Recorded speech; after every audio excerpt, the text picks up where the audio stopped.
भन्न चाहन्छु। आज यहाँ आएर दुई शब्द बोल्ने मौका पाएको छु र विशेष गरी आयोजक टिमलाई एकदम आभार व्यक्त गर्न चाहन्छु। विशेष गरी यस जिल्लाका सभापति अनि प्यारो भाइ गणेश शर्मा अनि यस कार्यक्रममा उपस्थित हुनुभएको हाम्रो प्रमुख अतिथि डाक्टर स्वर्णिम वाग्ले उपसभापति, उहाँलाई पनि हार्दिक नमन यसै कार्यक्रमबाट भन्न चाहन्छु। विशेष अतिथिहरूलाई र केन्द्रीय सदस्यहरूलाई एकमुष्ट रूपमा म सम्बोधन गर्न चाहन्छु, किनभने हामीसँग समय असाध्यै छोटो भएको कारणले गर्दाखेरि धेरै कुरा त राख्न सकिँदैन। छोटो कुरा राख्न चाहन्छु। साँच्चीकै यति धेरै दाजुभाइ दिदीबहिनी आमा बुबा आज यो भेलामा उपस्थित हुनुभएको छ। साँच्चीकै राष्ट्रिय स्वतन्त्र पार्टीको यस्तो ठुलो चाम छ भन्ने चाहिँ मलाई लागेको थिएन। पर्वतमा मैले अलि पातलै भिडहरू हुन्छ होला, यस्तो खालको चाहिँ हुँदैन होला भनेको, तर यति धेरै तपाईँहरूको भिडले मलाई थप एकदम एट्र्याक्सन र यो इनर्जी अझ प्राप्त भएको छ। स्वीकार्नु होला, म कुनै राजनीतिक दलबाट राजनीति गरेर आएको व्यक्ति होइन। म यो देशको एउटा वितृष्णामा जन्मिएको एउटा पात्र अझै श्रेष्ठ हुँ र मेरो जीवनमा धेरै घटनाहरू घट्यो। त्यो घटनामा चाहिँ साँच्चीकै राज्यले मलाई काहीँ केही पनि सहयोग नआएको कारणले गर्दा विगत 2052 सालतिर म काठमाडौँ छिर्दै गर्दा 2056 सालमा मैले बिजनेस स्टार्ट गरेँ र राज्यलाई 2056 सालदेखि मैले निरन्तर कर तिरेको प्रमाण र प्रुफ मसँग छ।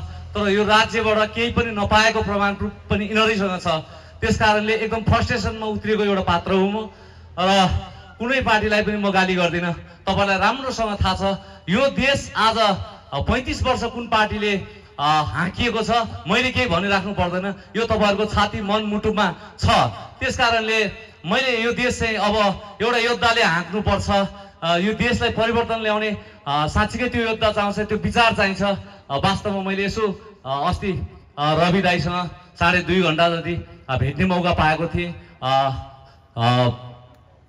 यो सेन्ट औषध जेलमा, नखु जेल कारागारभित्र।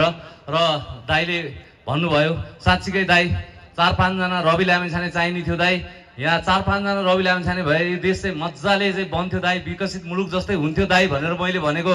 कहाँ हुनु भाइ?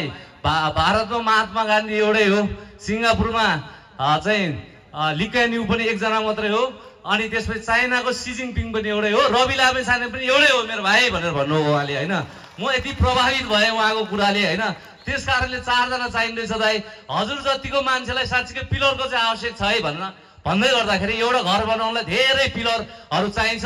त्यही पिलरको रूपमा चाहिँ अझै शेष पनि आउनुपर्छ भन्ने लाग्यो र आज 1 हप्ता अगाडि मेरो राष्ट्रिय स्वतन्त्र पार्टीमा इन्ट्री भयो र मैले इन्ट्री गर्दै गर्दाखेरि म साँच्चीकै देश बनाउनु प्रति लाग्नुहोस्, जिल्ला बनाउनु प्रति लाग्नु, सबभन्दा पहिला वडा बनाउनु प्रति लाग्नुपर्छ। हामीले वडालाई बलियो भइसकेपछि मात्रै त्यो जिल्ला बन्छ भन्ने मलाई लाग्यो। त्यस कारणले तपाईँलाई यहाँ साँच्चीकै अहिले हाम्रो पार्टीको सभापतिजी यहाँ आउनु भएको छ, देशको एकदम प्रचलित एसियाको नाम राख्नु भएको छ, उहाँ अर्थविद हुनुहुन्छ। यस्ता पात्रहरू राष्ट्रिय स्वतन्त्र पार्टीमा जोडिनु भएको छ। डाक्टर, इन्जिनियरहरू, बौद्धिक व्यक्तित्वहरू सबै भरिएको राष्ट्रिय स्वतन्त्र पार्टीमा छ। तर मलाई सोच्नुपर्छ जस्तो लाग्दैन। म जाउँ कि नजाउँ, म छिरौँ कि नजाउँ, प्रवेश गरौँ कि नगरौँ, त्यो सोच्नै पर्दैन। तपाईँ कहीँ ढुलमुलै हुनु पर्दैन। अब उहाँहरूलाई हेर्ने, आज पुलिस सङ्गठनलाई यस्तो तीव्र गतिमा अगाडि बढाएर लाने हाम्रो विश्वराज पोखरेलज्यू हेर्नुहोस् त, कस्तो मजाले गएर आज उहाँको जिल्लालाई उहाँले जोड्दै हुनुहुन्छ। त्यस कारणले म त ढिलो भयो कि क्या हो?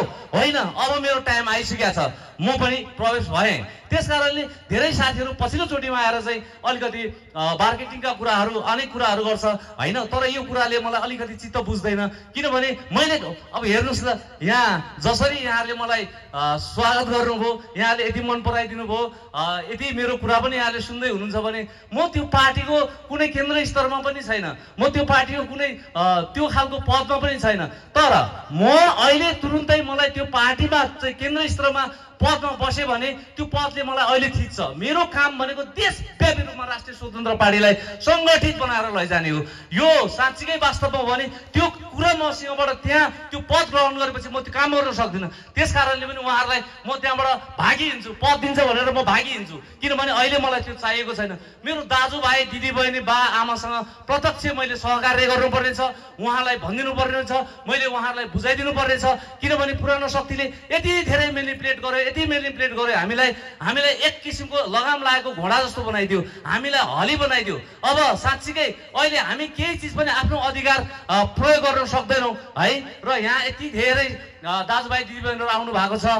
म भन्छु साँच्चीकै विचारले मन पराउँदाखेरि पनि तपाईँहरू आउनु भएको छ। कुनै पार्टीमा आबद्ध हुनुहुन्छ होला, कोही कङ्ग्रेसमा हुनुहुन्छ होला, कोही एमालेमा हुनुहुन्छ होला, कोही माओवादीमा हुनुहुन्छ होला। तर मैले साँच्चीकै मेरो अभियान र मेरो एजेन्डा चाहिँ के छ भने देश बनाउने पार्टीतिर एकचोटि जानु पर्यो। हामीले भोट ब्याङ्क बनाएर राखिदियो, यिनीहरूले सधैँभरि हली बनाएर राखिदियो, सधैँभरि दास बनाएर राखिदियो।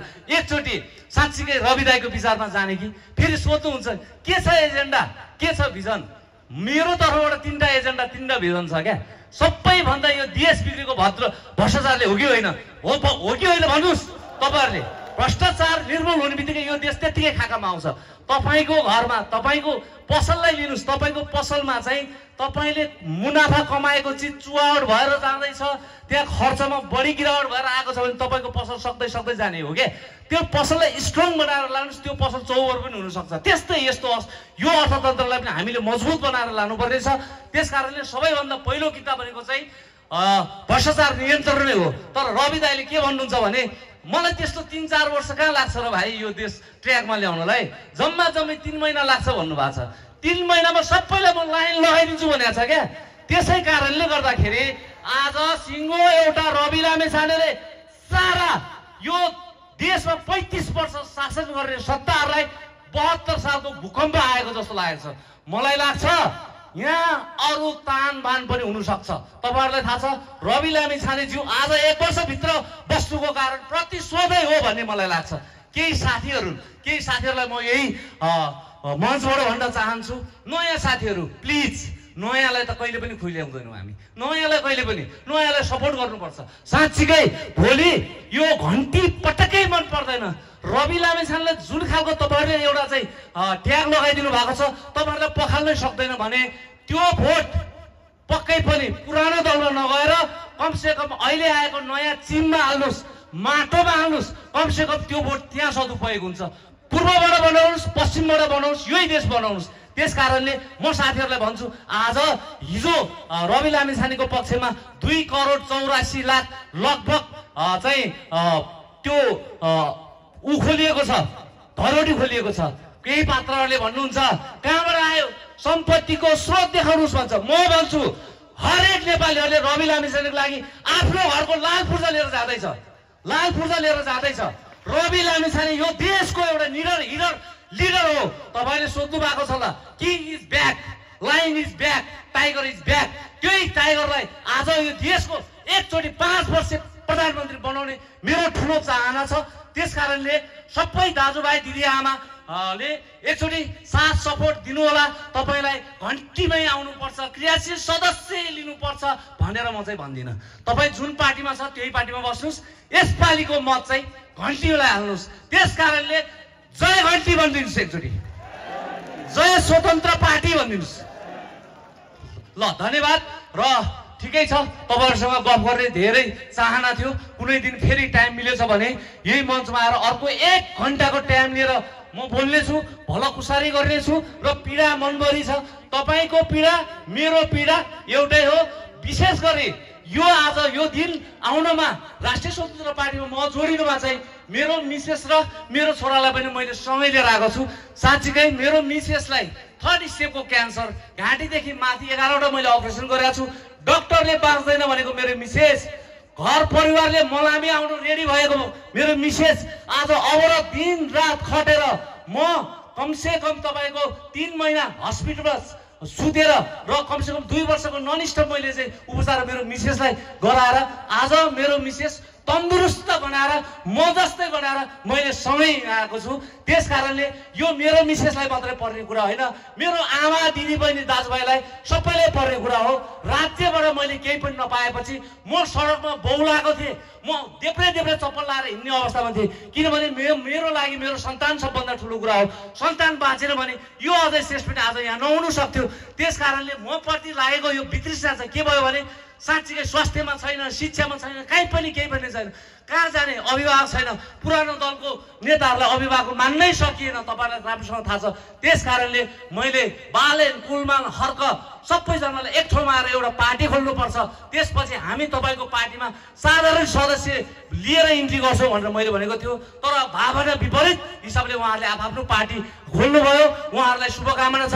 तर म चाहिँ साँच्चीकै यो देश हाँक्नुपर्छ, अब हाँक्ने हो भनेर पार्टीसँग लाग्नुपर्छ भन्दै राष्ट्रिय स्वतन्त्र पार्टीलाई 1000पट्टि सोचेर धेरै कुरा विचार गरेर दाइसँग गरेर अब सबै योद्धाहरू सबै जम्मा चाहिँ राष्ट्रिय स्वतन्त्र पार्टीमा भइसक्नु भएको रहेछ। अब मैले ढिलो गर्नुहुन्न, यो देश अब नयाँ नेपालको परिकल्पना गर्छ राष्ट्रिय स्वतन्त्र पार्टीले। त्यस कारणले म यहाँ प्रवेश गरेँ र तपाईँहरू पनि आज सँगै प्रवेश गर्नुपर्छ भन्दै मेरो यो दुई शब्द यहीँ टुङ्ग्याउन चाहन्छु। हस्त नमस्ते, जय घन्टी, जय राष्ट्रिय स्वतन्त्र पार्टी। धेरै धन्यवाद समाजसेवी अजय श्रेष्ठज्यूलाई।